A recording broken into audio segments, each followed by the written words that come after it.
Segunda-feira, 29 de abril de 2024, começa agora o Pix News. Veja os destaques desta edição. Paraná incentiva nova linha de produção nacional. Multinacional de alimentos vai lançar nova linha de snacks no Brasil. Turismo internacional estimula crescimento no Paraná. Aumento de visitantes estrangeiros impulsiona a economia e atrai investimentos ao estado. Semana de inauguração no sul de Santa Catarina. Inovação foi implantada em todas as obras entregues pelo governo do estado. Meio Oeste catarinense cedia Expotilhas. Evento é considerado a maior feira multissetorial da região. Rede Social X admite que contas desrespeitaram restrições. Titulares dos perfis bloqueados no Brasil recorreram à criação de novas contas, burlando os bloqueios do Supremo Tribunal Federal. Vale e BHP propõem pagar 127 bilhões de reais por Mariana. Tragédia deixou 19 mortos e resultou em mais de 700 mil vítimas. E você vai ver ainda. Madonna chega ao Rio de Janeiro. Rainha do Pop encerra a turnê dos 40 anos de carreira na praia de Copacabana e movimenta a capital carioca. Essas e outras notícias a partir de agora no Pix News.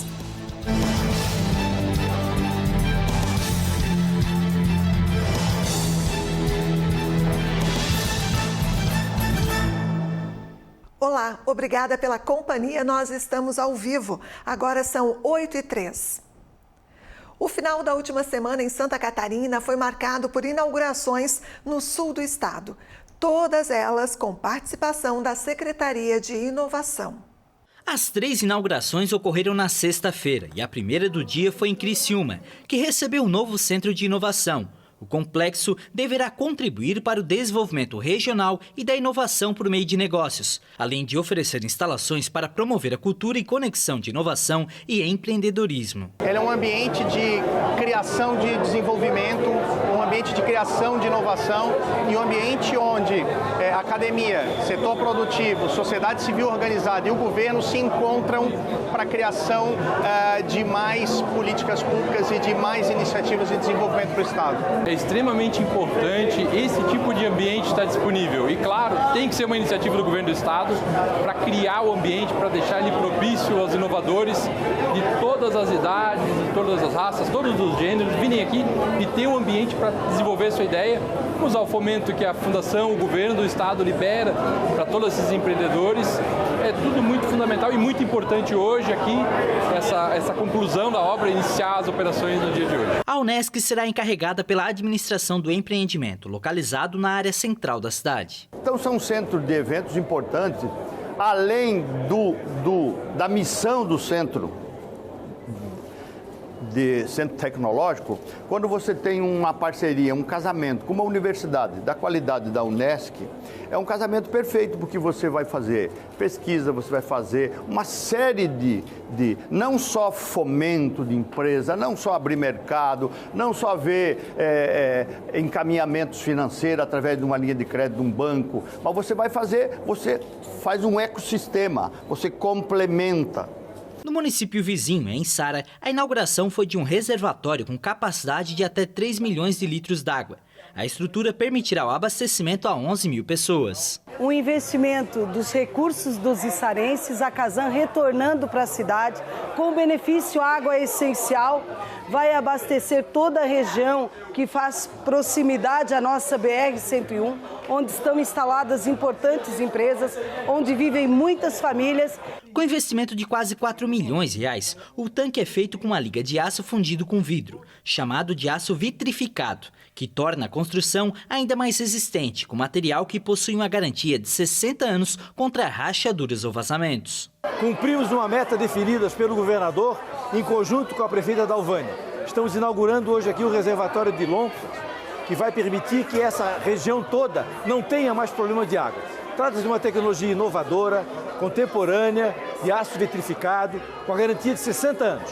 Essa é a imagem da nova Casan, como diz o governador, a nossa nova belezura. Então um reservatório como esse, com a capacidade que tem, com a segurança que ele tem, porque ele é esmaltado, é aço esmaltado, garantia de 60 anos.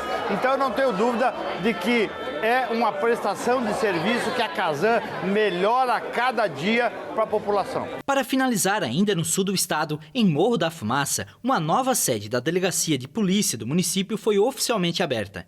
Com 200 metros quadrados, localizada na região central da cidade, no local serão realizados atendimentos ao público, além de emissão de alvarás e licenças.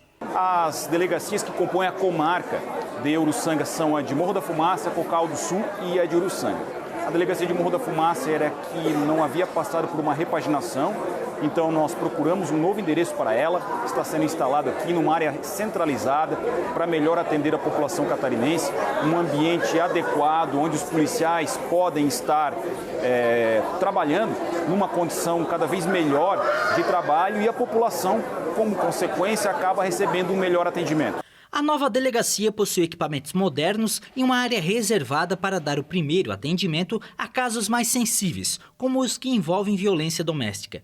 O Estado ainda apresentou novos investimentos relacionados à tecnologia embarcada. Nós estamos colocando nas nossas viaturas como teste uma tecnologia embarcada que, por consequência, está numa outra viatura que são os nossos helicópteros.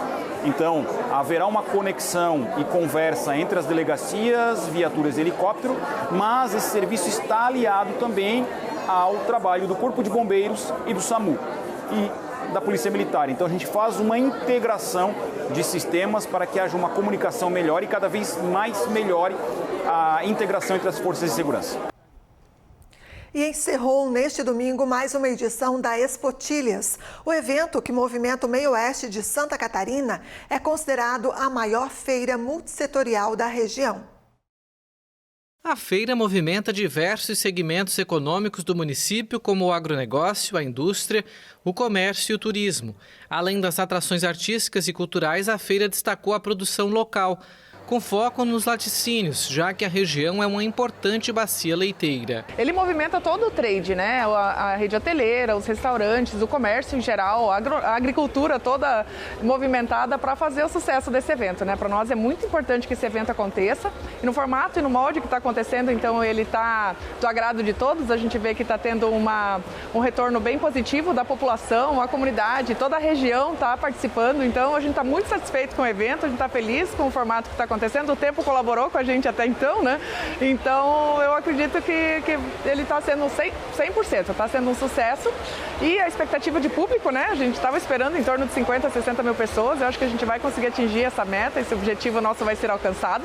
Hoje teremos, né, então, o desfile cultural também, que é um momento bem importante para nós, onde tem a participação da cultura trezitilhense no evento do agronegócio, então mostrar que isso tudo faz parte, né, de ser Trezitilhas, o que é Trezitilhas dentro da comunidade, dentro da agricultura, do comércio e da indústria, faz parte do nosso turismo também. Então a gente sempre participa e é o que enriquece o nosso evento, né? Presente no evento, o governador Jorginho Melo entregou a licença ambiental para a liberação da construção do polo industrial do município e um cheque simbólico no valor de R$250 mil para apoiar a realização da feira em Trezitilhas. O agronegócio é a locomotiva do Brasil. Todos nós precisamos compreender isso. Santa Catarina tem essa mistura de pequena propriedade, quando o máximo é média propriedade, e isso é um diferencial nosso. Nós somos constituídos de pequenas cidades e pequenas propriedades. Então, eu não tenho dúvida de que o apoio, o incentivo que se dá à pequena propriedade, como na cidade se dá para a micro e pequena empresa, é fundamental para gerar emprego, para gerar renda, enfim. Aqui hoje é uma festa da família, é uma festa que gera negócio, é uma festa que troca cartão, é uma festa que você vê um outro equipamento que você já imagina poder melhorar a tua propriedade, enfim, é uma festa de família e de negócio. É por isso que a gente vem aqui aplaudir. A Expotilhas, ela impressiona seus visitantes, aos expositores, a quem vem pela primeira vez e também quem já tem uma tradição de conhecer a Expotilhas há tanto tempo.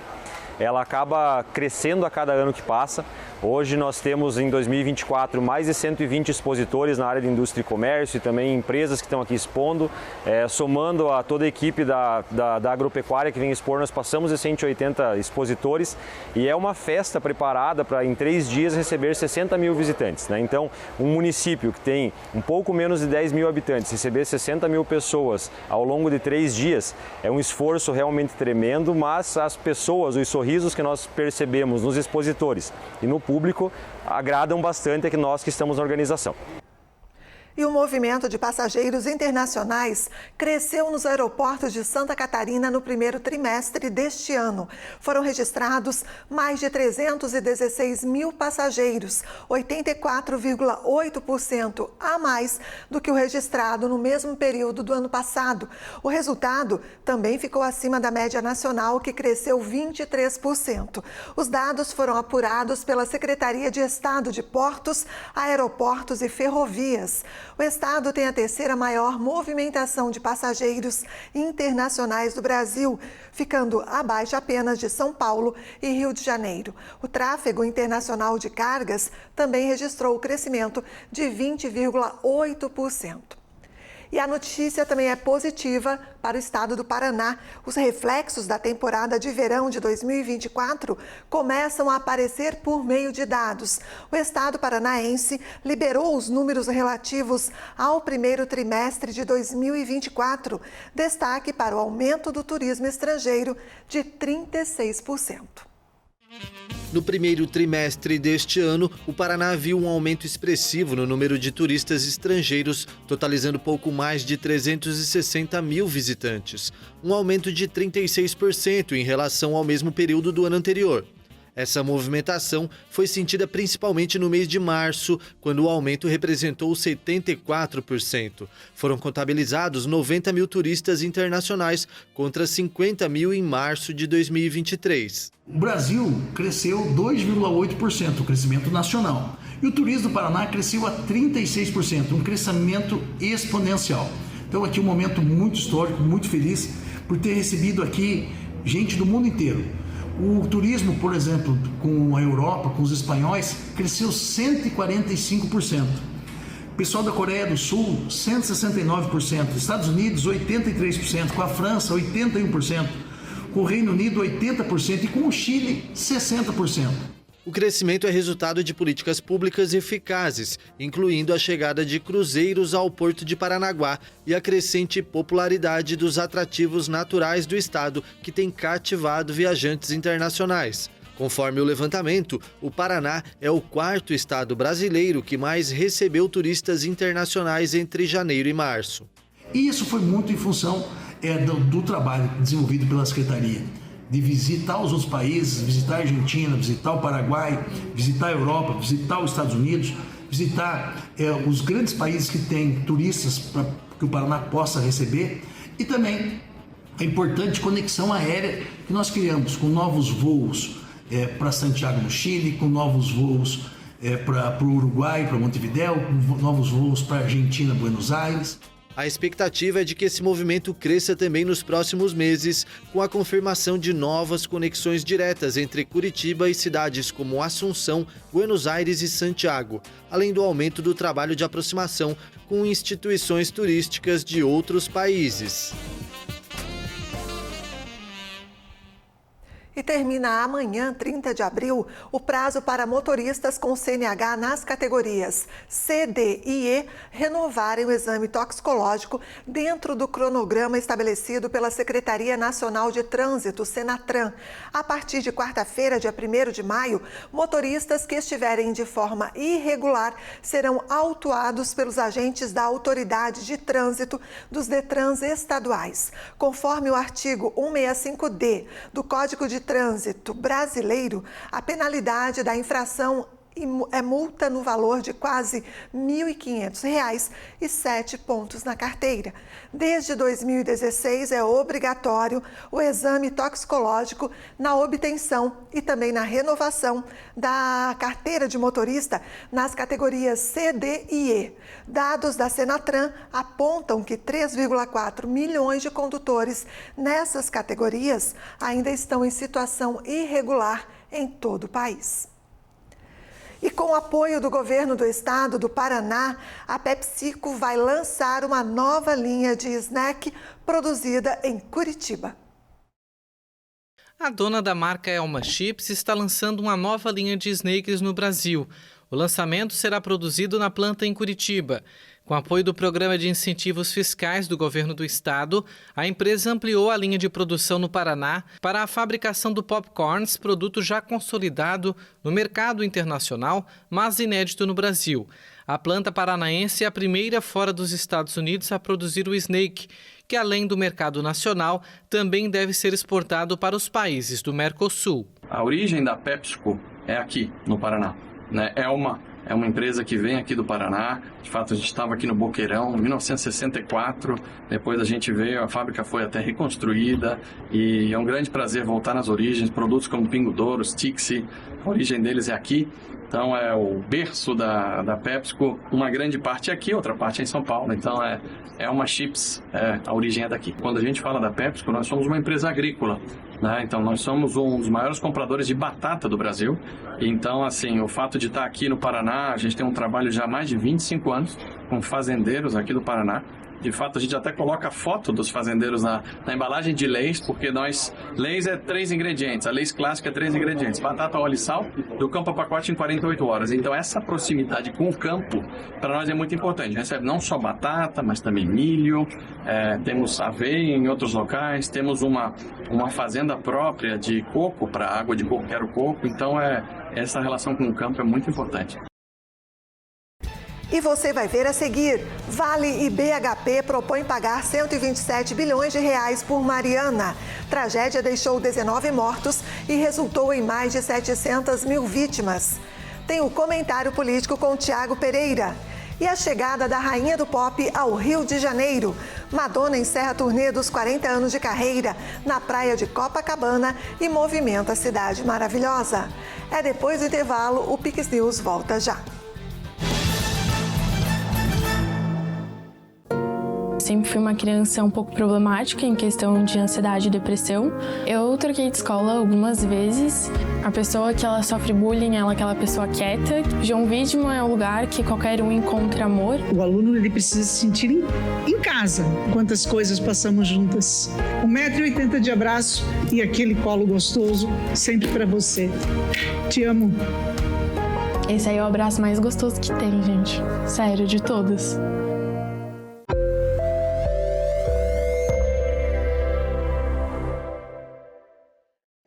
Venha conhecer a Elevato Garopaba. Você vai encontrar mais de 15 mil acabamentos para a obra ou reforma dos seus sonhos. Elevato, sua casa, nossa causa. A Casa Azul é uma clínica de psicologia e neurodesenvolvimento infantil especializada em transtorno do espectro autista. Estamos preparados para atender você e sua família num ambiente lúdico e acolhedor. A Casa Azul está no centro de Garopaba. Procure por Casa Azul Garopaba no Instagram e venha nos conhecer. O Guins é especialista em vestir o seu lar com conforto, qualidade e tecnologia. Persianas motorizadas Unilux, cortinas sob medida e toldos que oferecem proteção visual e térmica, além de uma variedade de mobiliários, itens de casa e decoração. Visite-nos. Somos a JJ Hotels Group. Com uma equipe especializada, vamos ajudar o seu hotel ou pousada a crescer nas vendas. Cuidamos de toda a parte de marketing e central de reservas, para que o seu hóspede tenha um atendimento privilegiado e a atenção que ele merece. Além de uma experiência de 10 anos no mercado, contamos com os melhores sistemas para o controle da sua hospedagem. Você se preocupa em receber os seus hóspedes, nós nos preocupamos em levar eles até você. Estamos de volta, agora são 8h21. As mineradoras Vale e BHP, donas da Samarco, apresentaram à Justiça uma proposta de 25 bilhões de dólares, cerca de 127 bilhões de reais, em indenizações pelo rompimento, no dia 5 de novembro de 2015, de uma barragem na cidade de Mariana, no estado de Minas Gerais. O acordo precisa da aprovação de todas as partes, caso contrário, novas condições terão que ser negociadas. A tragédia deixou 19 mortos e resultou em mais de 700 mil vítimas.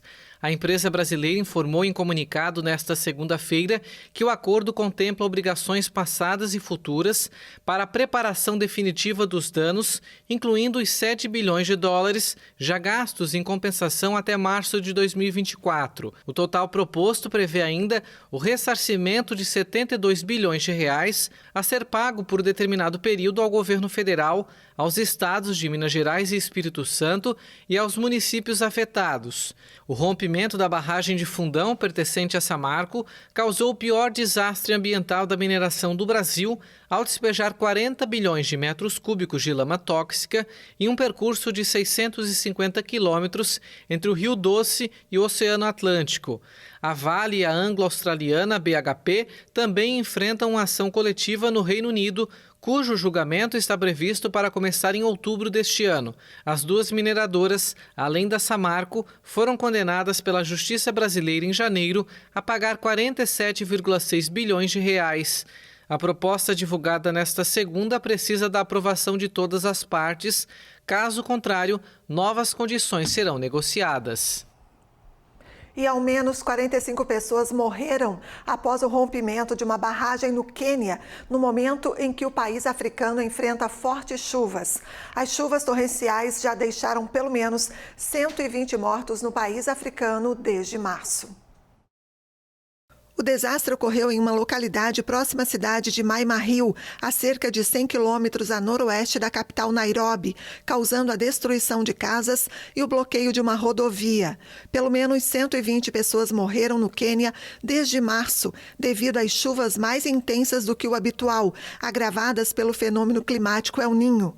As inundações alagaram estradas e bairros inteiros, provocando o deslocamento de mais de 130 mil pessoas no país, muitas delas em Nairobi, segundo os dados oficiais publicados no sábado. As escolas permanecem fechadas. No final do ano passado, mais de 300 pessoas morreram em consequência das tempestades e inundações no Quênia, na Somália e na Etiópia, enquanto a região tentava se recuperar da seca mais grave nos últimos 40 anos, que deixou milhões de pessoas em situação de fome. O fenômeno climático El Niño geralmente é associado a temperaturas globais mais elevadas, o que provoca secas em algumas regiões e inundações em outras. A Organização Meteorológica Mundial afirmou em março que o atual fenômeno El Niño é um dos 5 mais potentes já registrados.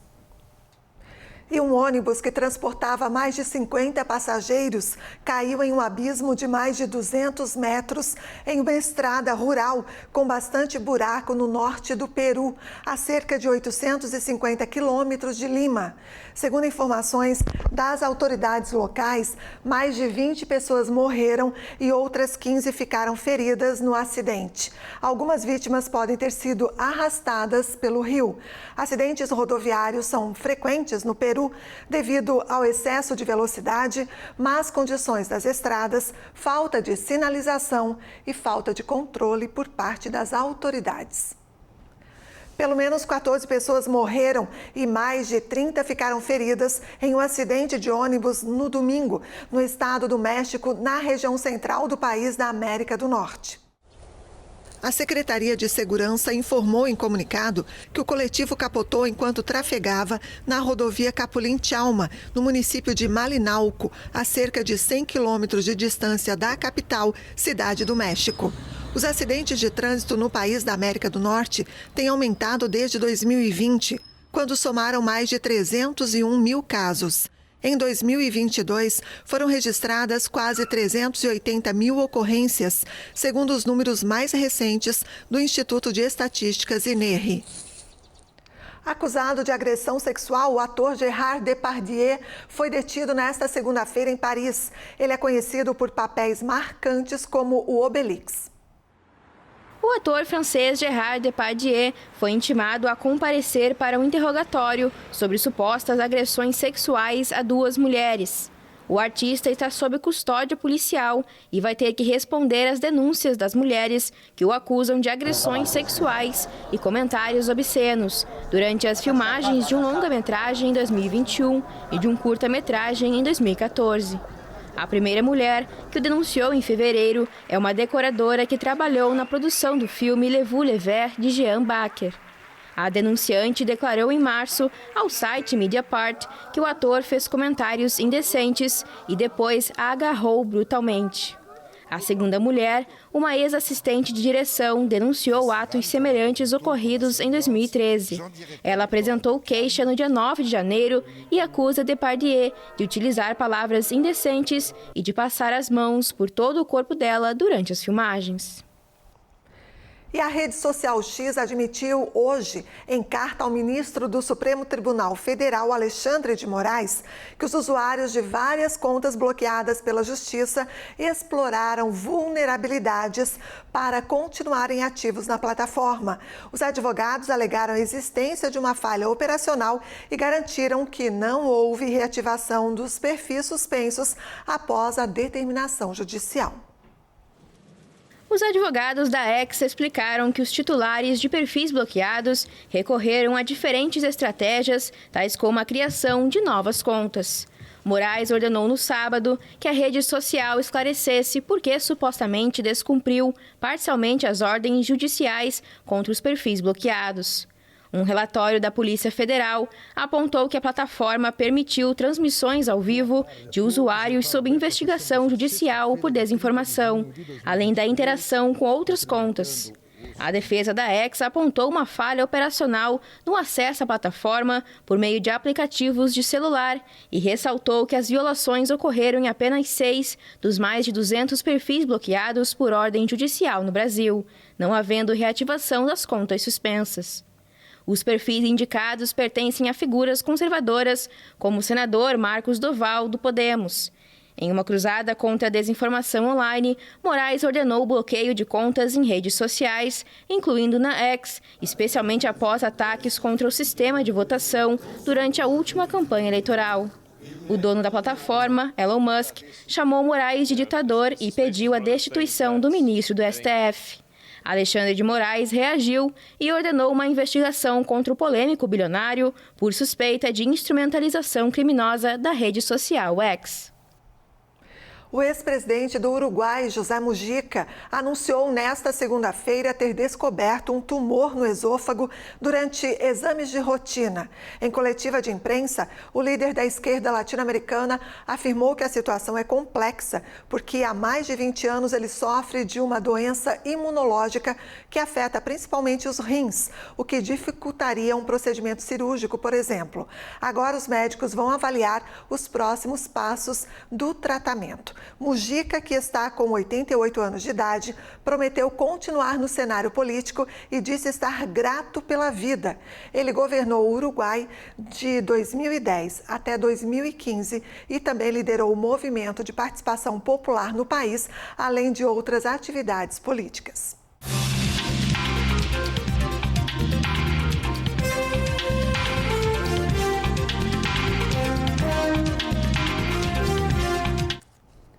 A Câmara dos Deputados reajustou em 60% o valor de diárias pagas para deputados federais em viagens nacionais a trabalho. O ato assinado pelo presidente da Casa, Arthur Lira, foi publicado na edição de quinta-feira passada do Diário da Câmara dos Deputados. Esta é a primeira atualização do valor do benefício realizada pela Casa desde 2012. Assunto para o jornalista Tiago Pereira, que já está aqui comigo. Tudo bem, reajuste desde 2012, mas é um baita de um aumento, né, Tiago? Boa noite. Mais um, né? Semana passada a gente já trouxe reajuste, que todo mundo queria, um reajuste altíssimo. Agora os deputados se autobeneficiando, afinal, eles mesmos é que regulam aquilo que vai ser de pagamento, de salário, de remuneração, de benefícios aí que agregam no salário que já não é baixo, né? Boa noite para você, uma boa semana e também para toda a nossa audiência qualificada, né? Vamos então aos fatos, como a gente sempre diz aqui, começando a semana com mais assunto de política, né? Com a mudança, para vocês terem uma ideia, esse montante aí disponibilizado para os parlamentares passará de R$ 524 para R$ 842 a partir deste mês, ou seja, já entra valendo. O presidente da casa será o mais beneficiado, né, que terá um benefício ampliado aí de R$ 611 para R$ 981. No caso dos servidores e colaboradores, a atualização dependerá da classificação do cargo, podendo chegar até a R$ 785. Quem ganha mais tem mais direitos. O valor empenhado para as diárias tem por finalidade custear despesas de parlamentares e também dos assessores com hospedagem, alimentação e transporte urbano. No ano passado, só para vocês terem uma ideia, a Câmara destinou mais de 6 milhões de diárias somente para os parlamentares, fora os servidores. Então essa conta é bem maior. Uma despesa até justificável, mas nós vamos combinar que não compactua com a realidade do Brasil. Ou melhor, não compactua com a realidade do brasileiro. Argumentando o reajuste do IPCA, o que não bate, afinal, o acumulado lá do ano passado, 2023, foi de 4,62%. Então, a Andréa falou 60%. Então, a matemática não está fechando aí. E os parlamentares, obviamente, mais uma vez, extrapolam os inúmeros benefícios que já lhes são concedidos. Em tempo de digital, de reuniões online, redução de viagens, enxugamento da agenda, não é para agora, é para ontem. Isso já deveria estar em prática. Ah, mas no digital tudo fica gravado, tudo fica registrado. Ué, mas se é pela transparência que todos lá estão, tudo ok. Afinal, eles têm medo do quê? Nós sabemos que o reajuste é necessário, afinal, de 2012 para cá, muita coisa mudou, muita coisa aumentou, passagem, hospedagem, são mais de uma década. Mas reajustar 60% num ano eleitoral, a gente já sabe o cheiro que tem. Além, claro, da naftalina, né? Prática antiga na política brasileira, a gente já sabe como a moda anda. Portanto, temos que ser realistas e criticar atos como esse. Afinal, 6 milhões por ano não é pouca coisa. E outra, quando o aumento é para o próprio bolso deles, fazem na calada da noite. Sem holofotes, a grande mídia finge que não vê, porque sabem que esse tipo de manobra não é benquista pela opinião pública, afinal não deve ser mesmo. O senador Cleitinho Azevedo bem sabe do que eu estou falando. Ele é um crítico ferrenho, o Jorge Cajuru também. Ambos são críticos a esses gastos exagerados, desnecessários muitas vezes pelo Senado Federal. E aqui a gente está falando só de um assunto, só das diárias. Fora outras benefícios, outros benefícios, outras regalias que tanto deputados e senadores, nesse caso que eu citei são 2 senadores, mas isso se estende para o Congresso como um todo, também para os servidores lá que estão. Afinal, o dinheiro não existe o dinheiro público, o dinheiro é do pagador de impostos. É de nós que trabalhamos diariamente, quando compramos qualquer item para a nossa casa, para nosso lazer, a gente paga imposto, então tem que ser zelado, tem que ser gasto com cautela, com cuidado para não extrapolar. Ok, continue conosco. Tiago, temos um outro assunto. Em uma nova cartilha eletrônica lançada recentemente, o Exército Brasileiro, sob o título Política de Moderação nas Mídias Sociais do Sistema de Comunicação Social do Exército Brasileiro, a instituição parece ter decidido participar da guerra contra os perigosos comentários nas publicações nas redes sociais. É possível banir todos os comentários, hein, Tiago? Ou, como dizem, é enxugar gelo? É enxugar gelo, porque você imagina, o universo da internet é infinito, né? Quantos mil usuários cada rede social tem? Como é que vai ter uma pessoa 24 horas? E me chama a atenção o nome comunicação social. A gente que é formado em jornalismo, também o pessoal de publicidade usa esse nome, né? A comunicação social, que é para todos, ao final, todos devem se expressar. Mas daí o Exército entra numa censura prévia, na verdade, né, já querendo banir quem ali comenta aquilo que não os agrada. E é isso que a gente vai falar um pouquinho mais agora. A média, para vocês terem uma ideia de quanto isso é gigantesco, né? A média de comentários diários saltou de 700 para 7 mil por dia, lá nas contas aí dos principais perfis do Exército, principalmente no Twitter, que agora se chama X, né? A maioria, claro, criticando a instituição e questionando a postura dos oficiais, principalmente o alto comando. Agora, a censura do Exército entra em uma ação para deixar nas redes sociais apenas o que lhes convém. Esse ato é a prova de que aqui em terras de Tupiniquim, nós não sabemos como lidar com as redes sociais, está mais do que provado, principalmente com as tecnologias. Os encontros em praças, em grandes grupos, manifestações que existiam no passado, não muito distante, agora foram trocados pela praça digital. É lá na rede social que essa discussão acontece. Será que ninguém entendeu isso ainda? A web, a rede mundial de computadores, como vocês quiserem, é agora a praça do debate. Lá, ou melhor aqui, porque nós também estamos nesse universo, no streaming ou até mesmo no YouTube, onde você estiver, o que prevalece é a livre opinião. A liberdade de expressão, afinal, doa a quem doer. Eu falo aqui, pode alguém se sentir ofendido. Você comenta alguma coisa, eu posso me sentir ofendido pelo comentário que você faz. E é a liberdade de expressão. Vejam, não é a terra de ninguém, não é a terra sem lei que eu estou falando. Mas questionar, criticar, falar o que se pensa, não pode ser motivo de exclusão ou banimento. Principalmente se tratando de perfis oficiais. Eu sei, está cheio de prefeitura que apaga comentário, que bloqueia o usuário, aquele do dia a dia que sempre questiona tudo. Se eu concordo com isso? Claro que não. Mas entendo que quando o ato falta com a compostura, com a hombridez, com os comentários de críticas positivas, o simples ato de ignorar basta. Quando a pessoa extrapola, que entra para outro lado. Mas com essa, o nosso exército brasileiro entra na onda de mais um que não falem o que eu não gosto, que será excluído, apagado. Eu falei isso aqui semana passada com mais uma situação parecida quando a AGU queria, ou disse, ou teve a intenção, sei lá, ou o que era possível a gente banir o X, o Twitter aqui no Brasil. É porque se falam algo de algum órgão do governo que não lhes convém, nesse caso aqui a gente está falando do Exército, é melhor banir, é melhor tirar o comentário ou bloquear o usuário. Afinal, ele não vai mais nos incomodar. Mas daí se cessa o debate, se não se permite mais trazer a discussão.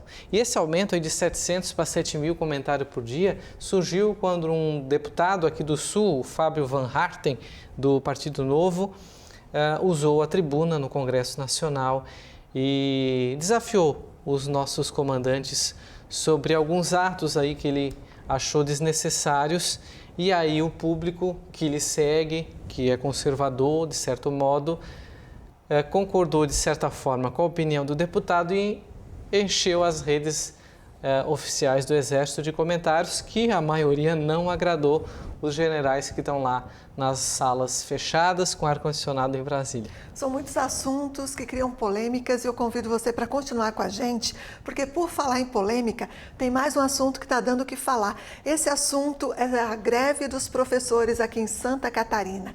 E realmente, com os professores da Rede Estadual de Ensino de Santa Catarina ainda em greve, o governador do estado realizou um pronunciamento sobre o assunto.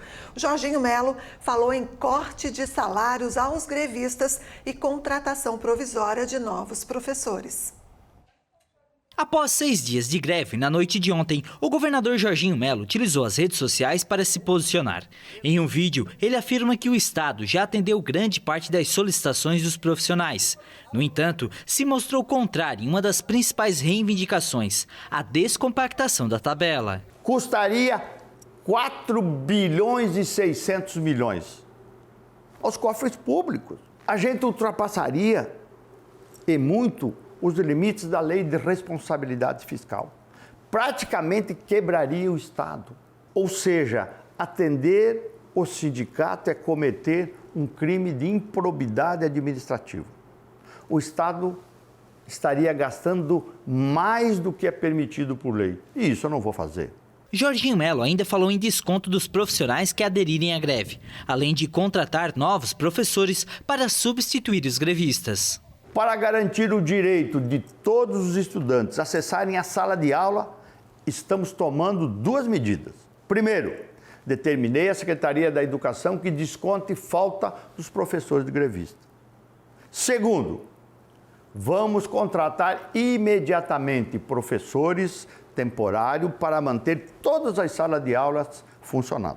No mesmo dia, o sindicato também se posicionou. O jurídico do Sinti afirmou que o desconto é ilegal, assim como a contratação de novos profissionais. É importante também ressaltar que em todas as greves do magistério, historicamente, sempre houve reposição dos dias paralisados e nunca houve confirmação dos cortes de salário dos servidores. Alertamos, inclusive, que é crime de responsabilidade contrapor e atentar contra a probidade na gestão pública, de forma que não há nenhuma previsão, nem legal, nem constitucional, de contratação de trabalhadores temporários para substituição de trabalhadores em paralisação por movimento grevista que não foi nem declarado ilegítimo e nem declarado ilegal em qualquer instância judicial. Com cerca de 30% do setor em greve, o sindicato mobilizou a categoria para realizar um movimento amanhã em Florianópolis. Precisamos intensificar a nossa mobilização, convidar os nossos colegas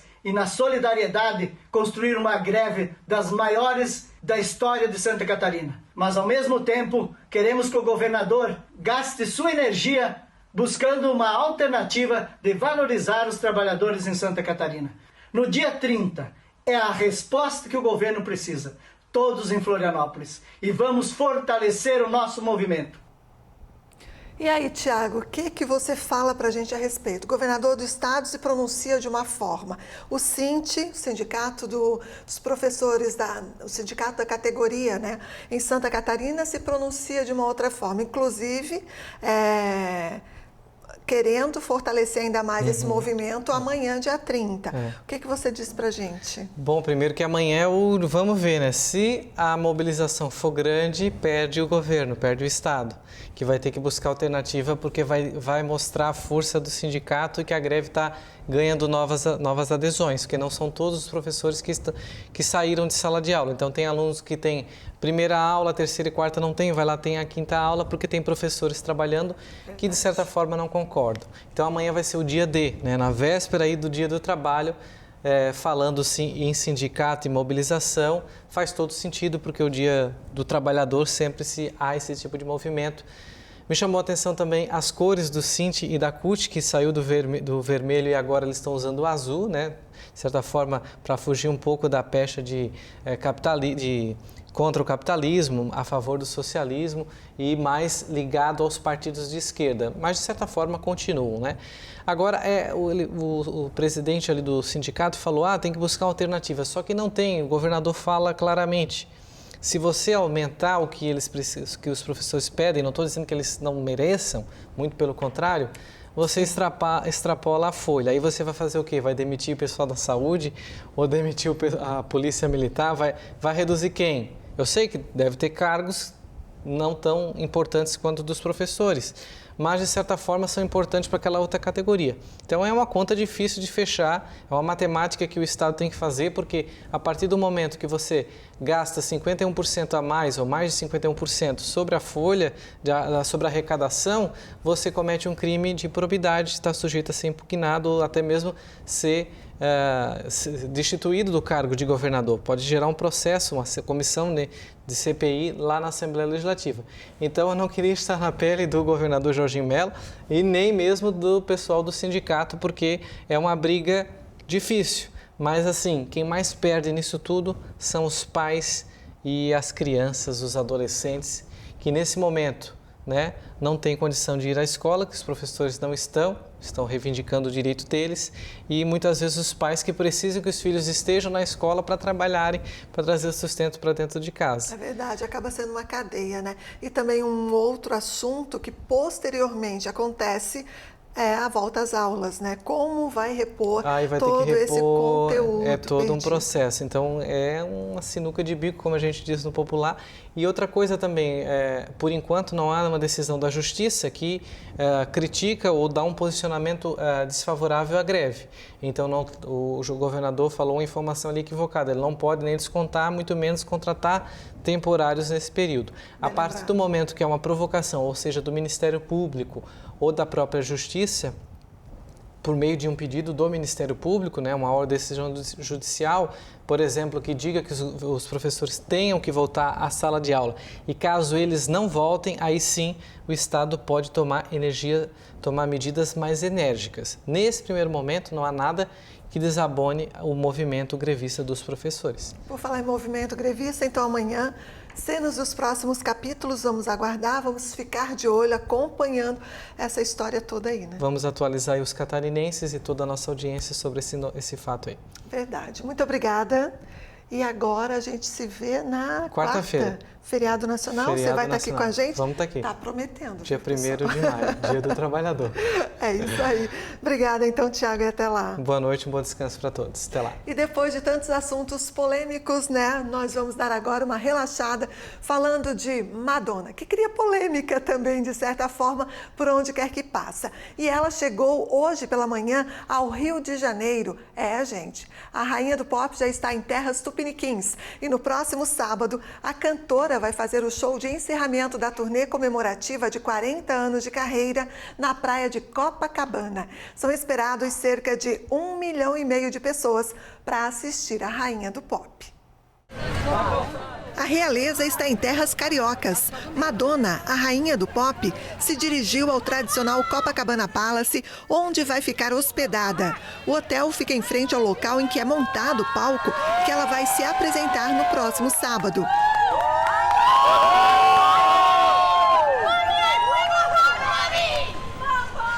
O show vai ser o encerramento da turnê comemorativa de 40 anos de carreira da artista, única apresentação na América do Sul da sequência de shows. De acordo com a organização do evento, a infraestrutura preparada vai ter similaridades com a das festas de Réveillon na praia de Copacabana, que costumam reunir milhões de pessoas.